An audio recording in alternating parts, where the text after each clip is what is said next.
अस्सलाम वालेकुम नाज़रीन, आप देख रहे हैं प्रोग्राम खबर गर्म है। मैं हूं सोनिया, अदनान मेरे साथ मौजूद होंगे, एहतशामुल हक साहब भी। नाज़रीन, दो तीन बड़े अहम इशूज़ हैं जिन पर आज प्रोग्राम में बात करेंगे। सबसे पहले पीटीआई के लॉन्ग मार्च से मुतालिक हमने देखा कि इमरान खान साहब बार बार इस लॉन्ग मार्च से मुतालिक ये दावा करते रहे कि उस वक्त तक हम इस्लामाबाद से उठेंगे नहीं जब तक कि हमारे मुतालबात तस्लीम नहीं हो जाते। और खान साहब के ज़ाहिर मुतालबात में यही था कि असम्बलियाँ डिसॉल्व होनी चाहिए, इलेक्शन की डेट जब तक अनाउंस नहीं होती तब तक हम इस्लामाबाद में बैठे रहेंगे।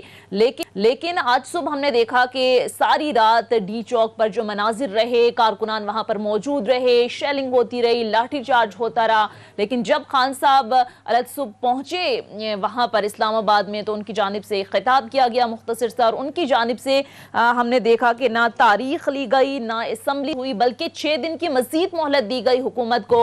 और ये कहा कि 6 दिन का अल्टीमेटम देते हैं, 6 दिन के अंदर अगर असम्बलियां तहलील नहीं होती, इलेक्शन की डेट अनाउंस नहीं होती, तो फिर 20 लाख लोगों का समंदर लेकर मैं दोबारा इस्लामाबाद में आऊंगा।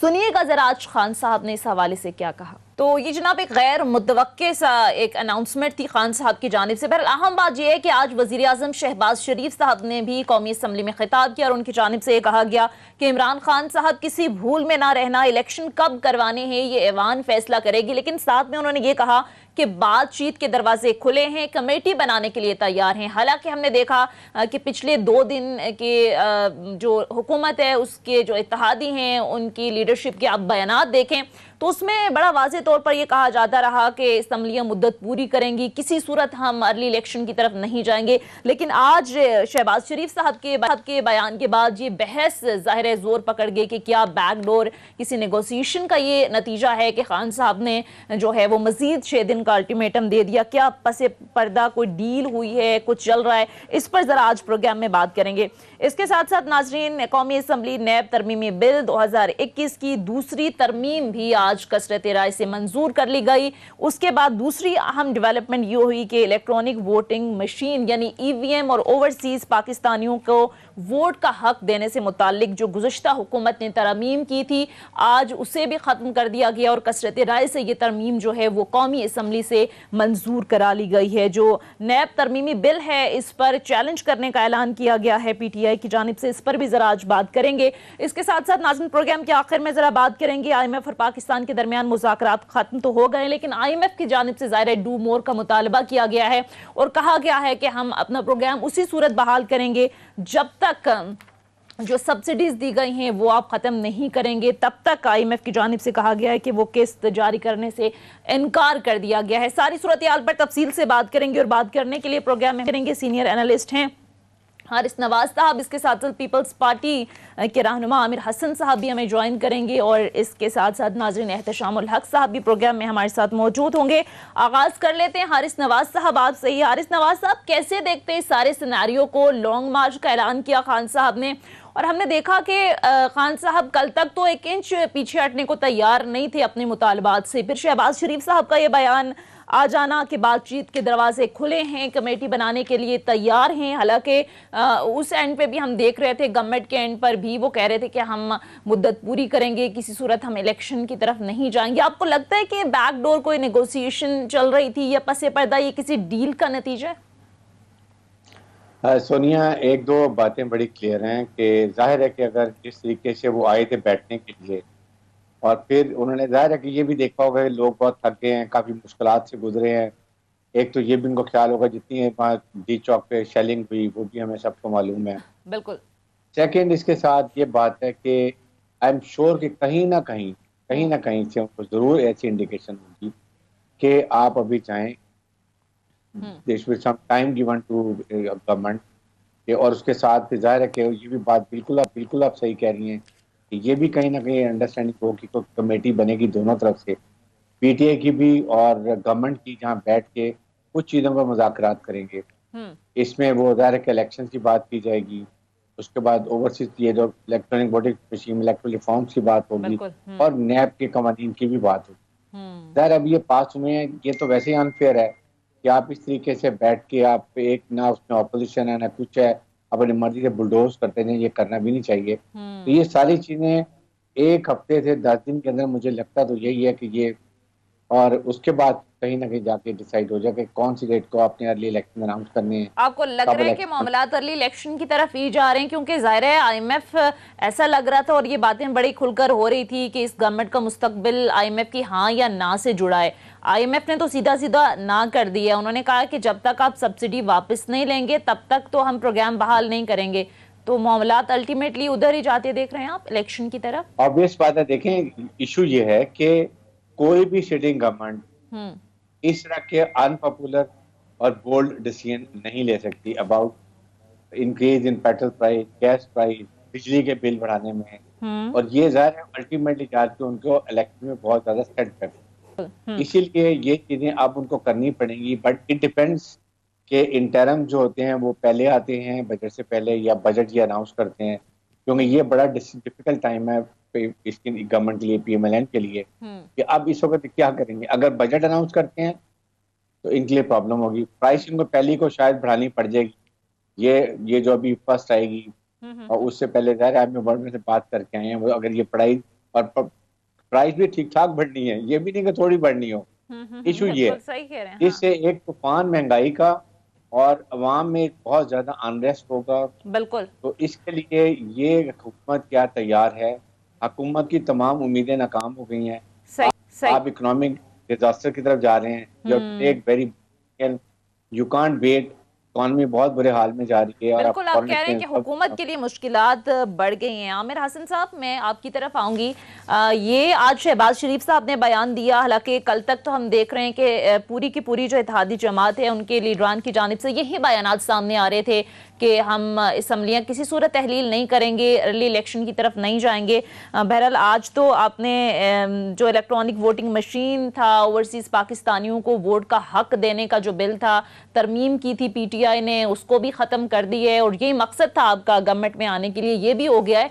तो मामलात अर्ली इलेक्शन की तरफ जाते देख रहे हैं, या आप ऐसा हम देखेंगे कि अगले कुछ दिनों में अर्ली इलेक्शन होंगे? देखिए, इस हुकूमत की जो मुद्दत है वो 1 साल है। अब 1 साल के अंदर किसी वक्त भी इलेक्शन, जब भी ये पार्लियामेंट कहेगी और तमाम इत्तेहादी जमातें मुनासिब समझेंगी तो ये जाएंगी इलेक्शन की तरफ। इलेक्शन तो होनी है, ये आईनी तकाजा है। लेकिन अगर आप इलेक्शन से पहले अगर आप रिफॉर्म्स ना करें और एक नेट स्टेबिलिटी, अब देखें जो इलेक्शन का खर्चा है तकरीबन 50 अरब के करीब है, उसके लिए आपकी इकोनॉमी के अंदर इतनी सख्त और इतनी कुव्वत होनी चाहिए कि वो उसे बर्दाश्त करे। और दूसरा, एक ऐसा माहौल होना चाहिए जहां पे आप इलेक्शन कैंपेन के अंदर जाएं तो आपकी सियासी मुखालफत हो लेकिन सियासी दुश्मनी ना हो, दंगे ना हो, फसाद ना हो। कल आपने देखा कि जिस तरह इमरान खान ने एक आग लगाई है इस्लामाबाद के अंदर, और कुछ तो उनकी जुबान शोले उगलती है लेकिन कुछ उनके कारकुनान के जरिए जो आग लगाई गई, जिस तरह पुलिस की गाड़ियों को, फायर ब्रिगेड की गाड़ियों को, और इस्लामाबाद के अंदर पर आग लगाने के मामले पर आज अदालत ने भी कहा है कि जो शिद्दत थी आंसू गैस की, जिस अंदाज में वहां पर शेलिंग हो रही थी, उस शिद्दत को कम करने के लिए ये सब किया गया कारकुनान की जानिब से। पता नहीं उन्होंने कभी आंसू गैस देखी है या नहीं देखी। मैंने अपनी जिंदगी में 5-6 दफा, और सबसे स्वीयर जो टीयर गैस थी जब हम हाई कोर्ट के अंदर थे जनरल मुशर्रफ के मार्शल लॉ के खिलाफ हम जदोजहद कर रहे थे, उस दिन मैं अरेस्ट भी हुआ था 5 नवंबर 2007 को हाई कोर्ट से। और हमारे घर वालों को महीना डेढ़ पता ही नहीं था कि हम किधर हैं। हमने वो दौर भी देखे हैं। हमने तो कोई आग नहीं लगाई, आग नहीं लगाई जाती। मुझे नहीं पता ये कहाँ से उन्होंने ये जवाब कहा है और ऑब्जर्वेशन के अंदर ये बात आई है, उन्होंने सामना किया है या नहीं किया।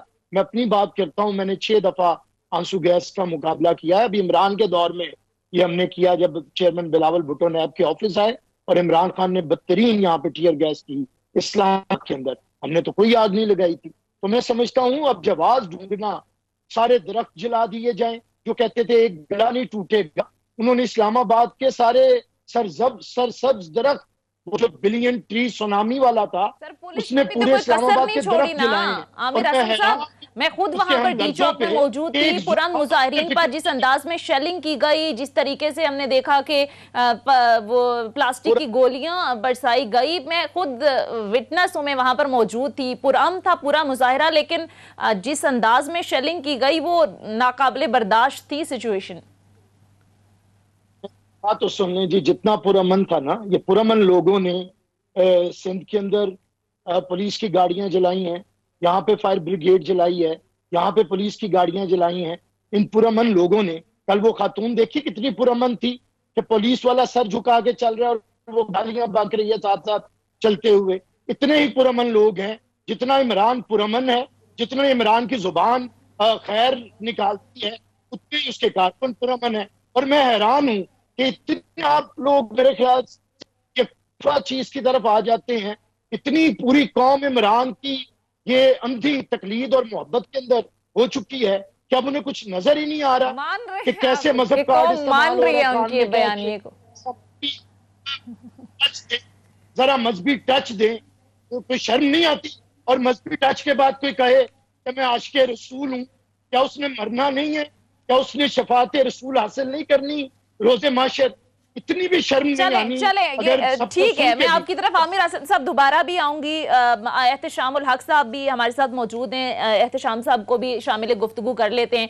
एहतशाम साहब, सारी सूरत हाल को कैसे देखते हैं? एक तो जाहिर है IMF के मामलात, IMF ने कहा कि जब तक सब्सिडीज बढ़ाएंगे नहीं तब तक प्रोग्राम बहाल होगा नहीं। लेकिन पहले जरा लॉन्ग मार्च पे आ जाते हैं सर। ये आपके लिए भी जरा सरप्राइजिंग था, गैर मुतवक्के ऐलान था, और आपको लगता है इसके पीछे कोई पसे पर्दा यकीन दहानी कराई गई है खान साहब को? क्या खबर है अंदर की? लंदन में आप बैठे हैं लेकिन सूरत हाल का बड़ा बगौर आप देख रहे हैं, तो क्या कहते हैं आपका एनालिसिस? क्या खबर है आपके पास? देखें, बात यह है सोनिया कि लंदन में हूँ और उस लिहाज से मैं नवाज शरीफ साहब के साहबजादे से भी मेरी मुलाकात उस तरह तो नहीं हुई, लेकिन मैंने एक मॉल पे वो भी थे और मैं भी था, मेरी बात करना चाह रहा था, लेकिन बहरहाल फिर मौका नहीं था। देखिए, दो चीजें हैं। एक तो पहली बात यह है कि जो आमिर हसन कह रहे हैं वो दोनों तरफ से ओवरडू हुआ है। जब आप पुलिस तशद्दुद करेगी, यानी किसी ने एक्सपेक्ट नहीं किया था कि रेंजर भी शामिल होकर, जिसमें फौज के लोग हैं, वो भी मारदार करेंगे, तो जाहिर सी बात है वहां से भी इस तरह की हरकतें हुई और खुली हुई हैं, इसमें कोई शक नहीं मुजाहिरीन की तरफ से। चलें, अच्छी बात सोनिया ये है कि कल ये ड्रॉप सीन एक हद तक तो हो गया। अब खबर भी सामने आ रही है, अंदर से भी पता चल रहा है कि अदलिया भी, अफवाज पाकिस्तान भी और मौजूदा गवर्नमेंट भी ये एक एग्रीमेंट, टेंटेटिव एग्रीमेंट पे पहुंचे हैं। वो टेंटेटिव एग्रीमेंट ये है कि किस तरीके से ये अपना क्या कहते हैं इस इशू को रिजॉल्व किया जाए, और इसके लिए उन्होंने यही फैसला किया कि जी ठीक है, अब 6 दिन के बाद हम देखेंगे क्या होता है और कोई टाइम इसका निकाला जाएगा, बैठ के बात की जाएगी और दरमियान का रास्ता ढूंढा जाएगा। मेरा अपना ख्याल है कि आज जिस तरह कौमी असम्बली में प्राइम मिनिस्टर साहब ने गुफ्तगू की है, वैसे तो वो बातचीत की बात कर रहे हैं, क्योंकि ये भी कहा जा रहा है कि सुप्रीम कोर्ट के चीफ जस्टिस की तरफ से ये राय आई कि मसले को हल किया जाए, कमेटी बनाई जाए, तो उसके लिए उन्होंने कहा कि जी हम एग्री हैं, लेकिन साथ ही उन्होंने ये भी कहा कि अगर धौंस दादली से डिक्टेट करके अपनी बात मनवाएंगे इमरान खान तो हम नहीं मानेंगे। देखें, दो राय नहीं हो सकती सोनिया कि इमरान खान साहब की इस हवाले से पोजीशन वीक है कि जब वो कहते हैं कि एक हुकूमत को नो कॉन्फिडेंस के जरिए हटाने के बाद एक कानूनी अमल के जरिए हटाया गया, वो आप कहें कि नहीं जी मेरी मर्जी के इलेक्शन करवाए जाए, मेरी मर्जी, जब मैं चढ़ाई करूंगा और आप आज नहीं तो कल नहीं तो 2 महीने बाद 3 महीने बाद इसका ऐलान करें, और अब तो 6 दिन का उन्होंने टाइम लाइन दे दी है। इसके लिए बेहतरीन तरीका है कि आप मुज़ाकरात करें, एंगेज करें, हुकूमत एंगेज करें। अच्छी बात है जो हुकूमत और अपोजिशन को एंगेज अपने आप को करना चाहिए था, बाजारों की तरफ से एंगेज किया जा रहा है। उसकी वजह है कि मुल्की हालात जिस नहज पे सोनिया पहुंच गए हैं, आज तो IMF ने बड़ा वाज़ेह तौर पे कह दिया कि हम आपको जब तक ये सब्सिडी वापस नहीं करते पेट्रोलियम पे और बाकी चीजों पे, और ये टारगेटेड सब्सिडी के भी पीछे पड़े हुए हैं, हम आपको कोई पैसा नहीं देंगे। अब देखें, दो चीजें हैं, एक तो आप देख लें जून आने वाला बजट पेश होना है, IMF के साथ एग्रीमेंट नहीं होना तो हर चीज बह जाएगी खुदा ना खास्ता। अभी आप देख लें स्टॉक मार्केट का जो हाल हुआ है, कल डॉलर फिर तो 206 तक पहुंच गया है ओपन मार्केट में। तो मेरा ख्याल है सबको इस वक्त चाहिए कि वो अकल के नाखुन लें। सारी सियासी जमातें जो हैं उनके अपने मफादात हैं। अभी आमिर हसन साहब भी गुस्से का इजहार कर रहे हैं, लेकिन मैं कल वाली बात रिमाइंड करवाऊंगा कि इनकी पार्टी तो बड़ी सियासी जद्दोजहद पे यकीन करने वाली है, इज़हार राय पे यकीन करने वाली है। इनकी पार्टी में कभी भी हमने नहीं देखा कि कोई सियासी कैदी हुए हैं, लेकिन जाहिर है अब नून के हमायती हैं तो उनकी हसना भी आमिर साहब हमायत करेंगे। जहाँ तक गलत चीजें हुई हैं, गलत चीजों को सोनिया कोई एंडोर्स नहीं करेगा, चाहे इमरान खान की पार्टी करे, गलाव जराए करे, शहरी जिंदगी को डिस्टर्ब करे, लोगों को उनकी परेशानियां पैदा करें। मसला ये है कि जो भी ओपोजिशन में होता है, ये काम कर रहा होता है, गवर्नमेंट ऑफ द डे उनको भाषण दे रही होती है, गलत कर रहे हैं। यही भाषण हम देख रहे हैं कि आज की गवर्नमेंट दे रही है। अब सवाल तो यही है सीधा सा कि अब मुझे तो जाती तौर पे नजर आ रहा है कि अब सूरत हाल अलग करेगा, कुछ बेहतरी की तरफ जाएगी ठीक है, और ये बैठ के बात तय करेंगे और अर्ली इलेक्शन की तरफ मामला जाता हुआ मुझे नजर आ रहा है। ठीक है, लेकिन हारिस नवाज साहब, आपको लगता है कि ये मिलकर बैठेंगे? आज शहबाज शरीफ साहब ने तो कहा है कि बातचीत के दरवाजे खुले हैं, लेकिन दूसरी तरफ हमने देखा कि खान साहब ने तो जब भी बात की उन्होंने कहा कि मैं किसी सूरत किसी भी मामले पर इन चोरों के साथ नहीं बैठूंगा, ये चोर हैं, ये डाकू हैं। तो आपको कोई ऐसी सूरत हाल बनती देख रहे हैं आप कि दोनों जमातें मिल बैठेंगी? क्योंकि मुल्क में जो सियासी अदम इस्तेहकाम है वो ज़ाहिर है लिंक्ड है मुआशी अदम इस्तेहकाम से। हालात जिस नहज पर पहुंच चुके हैं, जिनका खदशा मुआशी माहिरीन कर रहे हैं, तो आपको लगता है कि खान साहब भी बैठेंगे, किसी नुक्ते पर पहुंचेंगे मामलात? अब जो हालात हो गए हैं, I think he will realise के जमहूरियत में you have to listen to other both parties. तो इसलिए अभी उनको एक पार्टी अच्छी, बल्कि अच्छी कमेटी बनानी चाहिए जिसमें कम्युनिकेशन स्किल्स वाले मेंबर्स हों, जो कि कन्विंस कर सकें, उनमें टॉलरेंस भी ज़्यादा हो। तो वो 4-5 की ग्रुप बनाएं जिनको समझ हो बात करने की, वो इनके साथ मिलें, बैठे। आई एम श्योर कि ये बात इनको कहीं ना कहीं से कन्वे हुई होगी, या सुप्रीम कोर्ट की तरफ से होगी, या जाहिर है कि आप कह लेंगे इदारों की तरफ से कि इसको सॉल्व करें। यू कांट के तमाशा तो नहीं देख सकते ना, मुल्क को बुरा हाल होता है, इकोनॉमिकली जो कंडीशन है, इंस्टेबिलिटी है, पॉलिटिकल इकोनॉमिक प्रॉब्लम होती रही। इसलिए अब मेरे ख्याल में ये जो 6 दिन है, इसी के अंदर ये डिसाइड हो जाएगा कि कमेटी बन जानी चाहिए। बनेगी, उसको 10-12 दिन जरूर लगेंगे, 2 हफ्ते लगेंगे काफी चीजें सॉर्ट करने की। एक तो ट्रस्ट डेफिसिट है, उसको भी ठीक करना है, कॉन्फिडेंस बिल्डिंग मेजर करना है, and then they reach to a conclusion कि हमने क्या करना है, किस स्टेज पे हमने अर्ली इलेक्शन अनाउंस करनी है, असेंबली डिसॉल्व करनी है और इलेक्शन की डेट देनी है। That is what is most likely, और ये होना भी चाहिए, होना भी चाहिए। तो आमिर हसन साहब, मुआशी मुश्किलात तो बहुत ज़्यादा हैं आपके लिए, कहने वाले कह रहे हैं कि आगे खाइए पीछे कुआं है, और आईएमएफ से जुड़े थे तमाम तर मामलात। आईएमएफ जो है वो कोई रिलैक्सेशन देती है नहीं, आईएमएफ की जानिब से तो कहा गया है कि जब तक सब्सिडी ख़त्म नहीं करते तब तक प्रोग्राम बहाल नहीं करेंगी। अगर सब्सिडीज़ आप लोग ख़त्म करते हैं तो आवाम पर एकदम से एक बोझ आ जाएगा। आज शहबाज शरीफ साहब ने भी यही बात की कि इमरान खान साहब ने ये सब्सिडीज़ जो ना ख़त्म करके हमारे लिए एक नई मुश्किल पैदा कर दी है। तो सर, आपकी हुकूमत में इस हवाले से कोई डिस्कशन चल रही है कि आगे क्या करना है, स्ट्रेटजी क्या है? क्योंकि जो सख्त मुआशी और मुश्किल फैसले हैं जिनका बोझ आवाम पर आना है, वो करने से तो अभी तक लग रहा है कि कतरा रही है। अजीब एक कंफ्यूजन, अनसर्टनिटी है आपके एंड पे। देखिए, कंफ्यूजन मैं आपसे डिसएग्री नहीं करता। कहीं ना कहीं पीएमएलएन के अंदर रही है और उन्होंने इकरार भी किया कि हम लोग इस पे कंफ्यूज रहे हैं कि हमें इलेक्शन में जाना है या गवर्नमेंट में जाना है, लेकिन पीपल्स पार्टी में क्लैरिटी है। और दूसरी बात, देखिए, मुश्किल वक्त से ही लीडरशिप का पता चलता है कि वो क्राइसिस के अंदर कैसे पहुंचते। अगर हम आज पॉपुलैरिटी देखते रहे कि हमारे 2-4 वोट बढ़ जाएं और उसके अंदर पाकिस्तान की इकोनॉमी को हम भाड़ में जाए, हम अपनी पॉपुलैरिटी बहाल रखेंगे, तो ये सियासी क़यादतों का काम नहीं होता। अगर मुश्किल में छोड़ के गए हैं तो हमें बेहतर करना है। जो काम हमने इलेक्शन के बाद करना है वो इलेक्शन से पहले भी किया जा सकता है। इसलिए मैं समझता हूं कि इसकी वजह से छोड़ा नहीं जा सकता, और हमें बड़ा यकीन है, हमने हमेशा इकोनॉमी को बेहतर किया है। देखिए, बदतरीन सूरत हाल पीपल्स पार्टी को मिलती रही है। शहीद भुट्टो के दौर में टूटा हुआ पाकिस्तान मिला, बीबी शहीद को जनरल जिया 11 साला इंतहा पसंद पाकिस्तान मिला, और प्रेसिडेंट आसिफ अली जरदारी को 10 साला जनरल मुशर्रफ का दहशतगर्दी का मारा हुआ पाकिस्तान मिला। लेकिन हमने उसे बेहतर किया, आगे नहीं है। लीडरशिप क्राइसिस के अंदर ही अपनी यही लीडरशिप का इम्तिहान होता है, और आप बेफिक्र रहें, ये कलेक्टिव विजडम है इस वक्त तमाम पॉलिटिकल फोर्सेस। देखिए, मैं कहता हूं कि सबको आंखें खोल के देखना चाहिए, सिवाय इमरान खान जिद तमाम सियासी जमातें एक तरफ, और हम इमरान खान को भी दावत देते हैं कि पार्लियामेंट के अंदर आए। जो 1 साल की मुद्दत है इसमें हम हालात को बेहतर करें। ठीक है, अब देखना यह है कि हालात बेहतरी की तरफ जाते हैं, कोई तमाम सियासी जमातें बैठकर किसी एक नुक्ते पर पहुंचती है या नहीं, ये आने वाला वक्त बताएगा। बहरहाल मुख्तसर ब्रेक लेते हैं, ब्रेक के बाद वापस आएंगे तो इसी डिस्कशन को मजीद आगे बढ़ाएंगे। स्टे विद अस।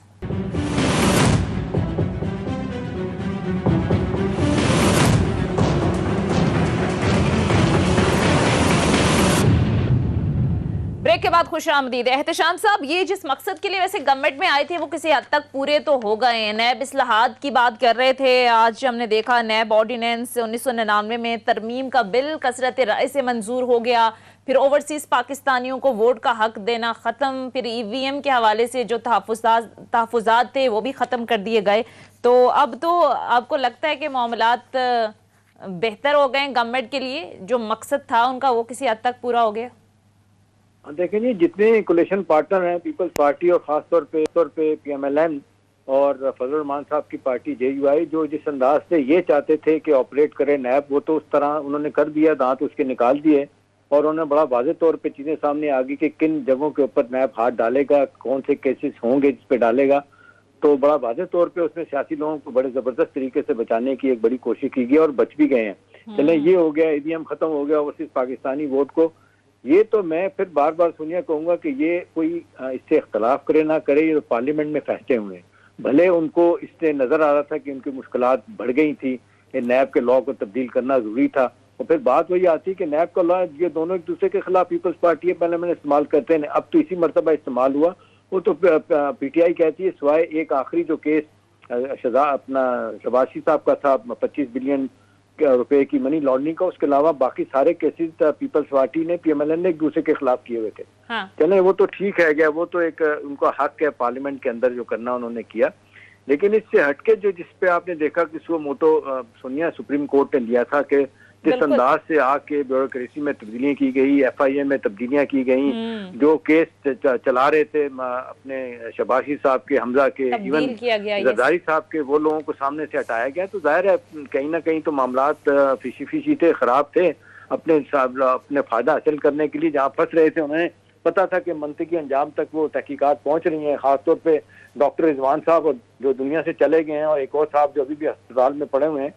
तो वो तो उस लिहाज से तो ये पैनिक नजर आता है कि ये कहीं ना कहीं केसेस थे जिनमें जान थी और उन पर सजा होने वाली थी, और फर्द जुर्म लग रही थी 11 तारीख को, और 11 तारीख को आप देखने में हुकूमत में आ गए। तो ये तो चलें, सियासत में आके फायदे तो एक दूसरे से उठाते हैं, उठाने भी चाहिए। लेकिन सोनिया, एक चीज बड़ी वाज़ेह तौर पर समझने की जरूरत है, वो ये है कि भी रियासत को भी चलना है, मुल्क को भी चलना है। हम लोगों की मुश्किलात जो है ना, वो जितनी तेजी से बढ़ रही हैं, पेंडेमिक के बाद सारी दुनिया मुश्किलात का शिकार है। महंगाई आप देख लें, 14% हमारे इन्फ्लेशन हो चुकी है, खजाना खाली हो चुका है। अभी लोग तैयार ही नहीं है कि मुल्क को कैसे ठीक किया जाए। जो तैयार करने वाले, रहनुमाई देने वाले लीडर्स हैं, वो अपनी जात के लिए माजत के साथ लड़ रहे हैं। पॉलिटिकल एक्सपीडियंसी जो है ना, वो हर तरफ चल रही है। अच्छी बात है, अदारे बीच में आए हैं, लेकिन कुछ हवालों से ये भी तनकीद हो रही है। इमरान खान साहब पे शायद जायज ही है कि जब उनको F9 पार्क में इजाजत दे दी गई सुप्रीम कोर्ट की तरफ से, तो उन्होंने क्यों ये कहा कि जी डी चौक में मुझे आना है, और लोगों को वहां पे बुलाया। इसी हवाले से आज लोग देख लें, वो तौहीन अदालत का केस लेके चले गए। लेकिन बेटर सेंस परवेज वहां पे भी कर रही है, वो भी देख रहे हैं।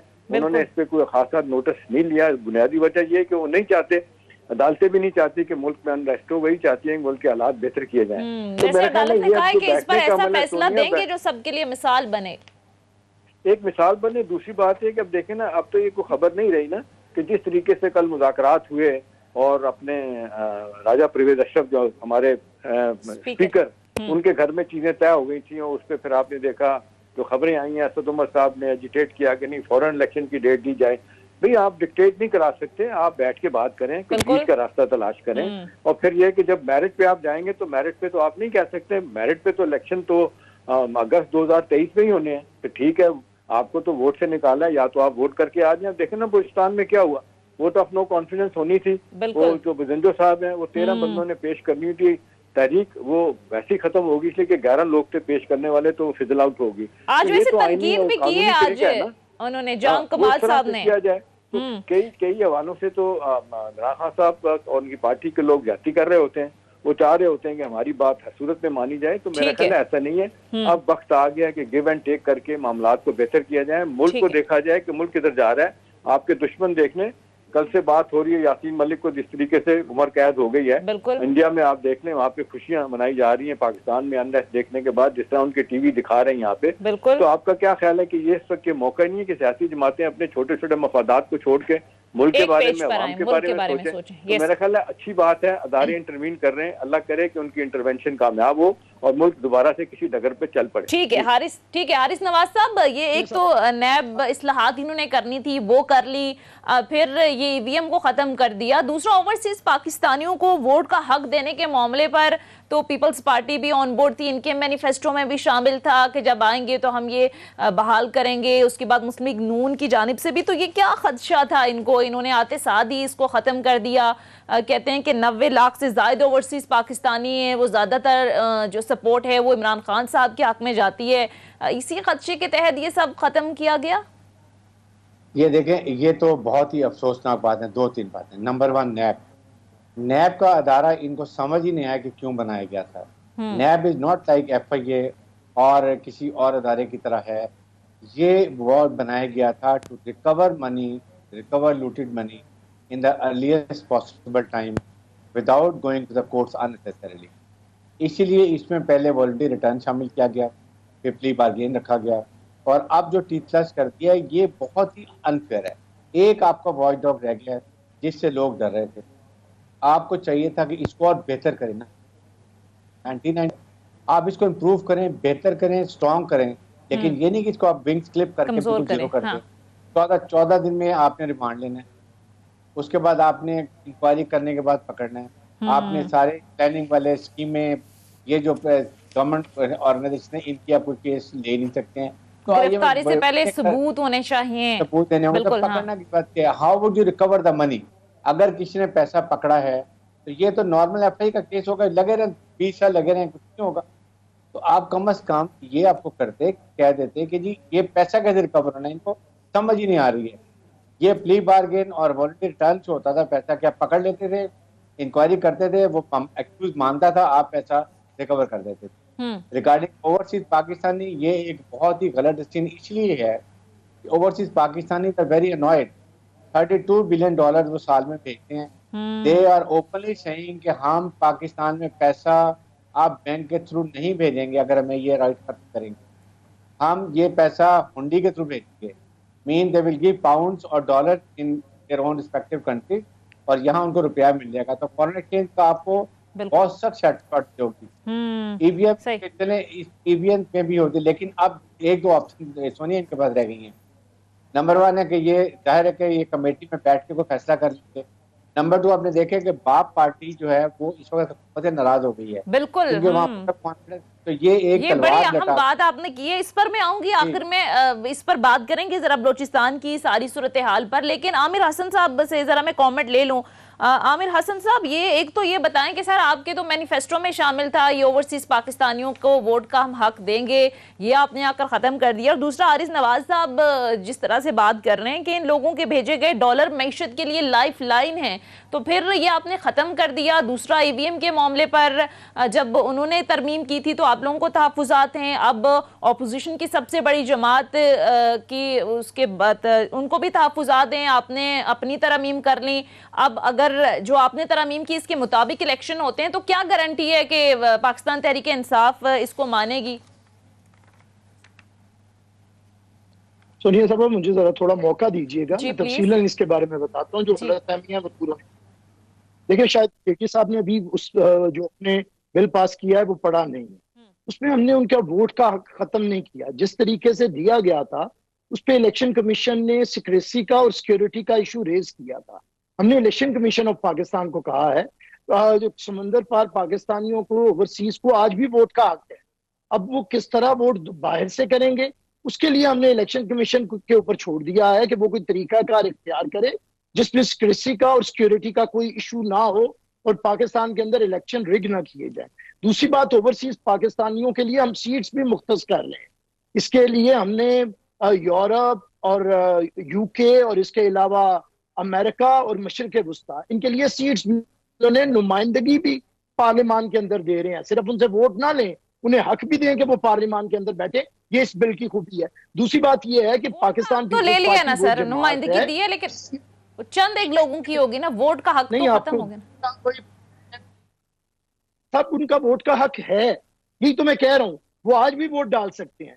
हाँ, लेकिन अगर उन्होंने बैरूने मुल्क से वोट डालना है तो उसका तरीकाकार हमने इलेक्शन कमीशन को कह दिया कि वो जल्द अज जल्द इस पे काम करके इलेक्शन से कबल इसे सिक्योर करे कि अच्छे तरीके से ताकि इलेक्शन भी रिग ना हो और सिक्योरिटी का और सिक्रेसी का इशू भी ना हो। दूसरी बात यह है कि हम पाकिस्तान पीपल्स पार्टी, जिसने ओवरसीज पाकिस्तानियों को पास का हक देके बाहर के मुल्कों में भेजा है, उसी ने तो उन्हें वो बनाया है, वो उनके हकूक की बात कैसे नहीं करेगी।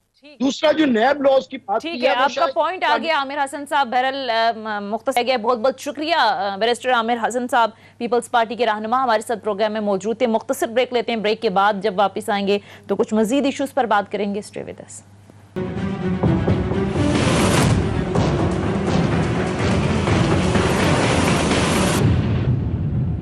ब्रेक के बाद खुश आमदीद। एहतशाम साहब, अब जरा बलूचिस्तान की सूरत हाल पर आ जाते हैं। आज बाब के जो सदर हैं बलूचिस्तान अवामी पार्टी के जाम कमाल साहब, उन्होंने इंदिया दिया है कि अगर पीडीएम जमातों ने बलूचिस्तान हुकूमत की तब्दीली में बीएपी का साथ नहीं दिया तो वो अपने फैसले पर नजरसानी कर सकते हैं। आपको लगता है कि सूरत हाल उस तरफ जा सकती है? क्योंकि आप देखें विफाक में जो शहबाज शरीफ साहब की हुकूमत है वो 2 वोटों पर खड़ी है। अब बाब के जो इत्तेहादी हैं वो 4 वोट हैं उनके। तो आपको लगता है कि वहां पर सूरत हाल कोई दूसरी तरफ जा सकती है? हुकूमत के लिए खतरे वाली कोई बात हो सकती है या फिर मामलात नेगोशिएशन से हल हो जाएंगे?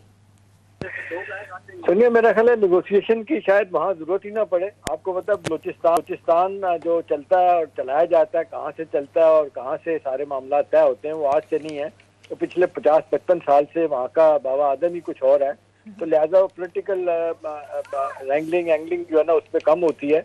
वहाँ पे तो कुछ चीजें तय होती हैं, किस हिसाब से तय होती हैं, तो वो कर लेंगे। मेरा नहीं ख्याल कितना मुश्किल पेश आएगी। हाँ, ये कार्ड जिस तरीके से बसंत साहब के लोगों ने और दूसरी पार्टी के जाम कमाल के लोगों ने खेले, वो एन टाइम पे वो फिजल आउट हो गए। जाम कमाल के लोग और बाकी लोग ज्यादा पुरुम्मीद थे कि वोट आउट हो जाएंगे, लेकिन एन वक्त पे मामले को रोक दिया गया।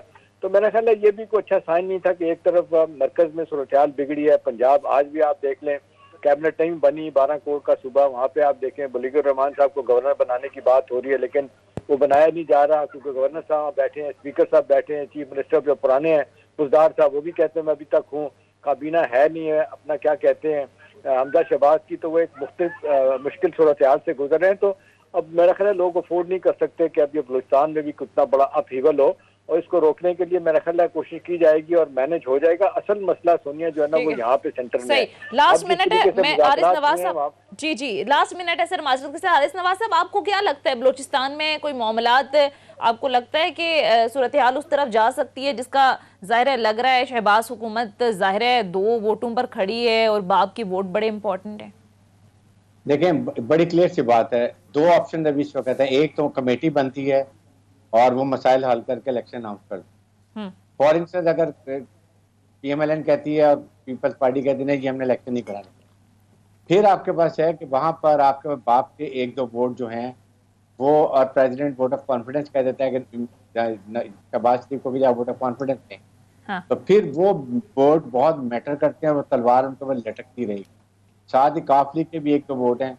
तो इसलिए इस स्टेज के ऊपर ये पीएमएलएन के लिए बेहतर होगा कि वो एक कमेटी में आपस में बैठ के बामी मुआवजा से कोई मसला हल कर लें।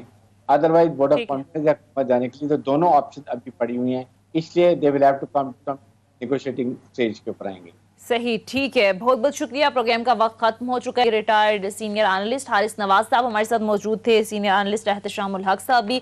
नाज़रीन, ये था हमारा आज का प्रोग्राम के हवाले से फीडबैक जरूर दीजिएगा। अगले प्रोग्राम तक इजाजत दीजिए। खुदा हाफिज।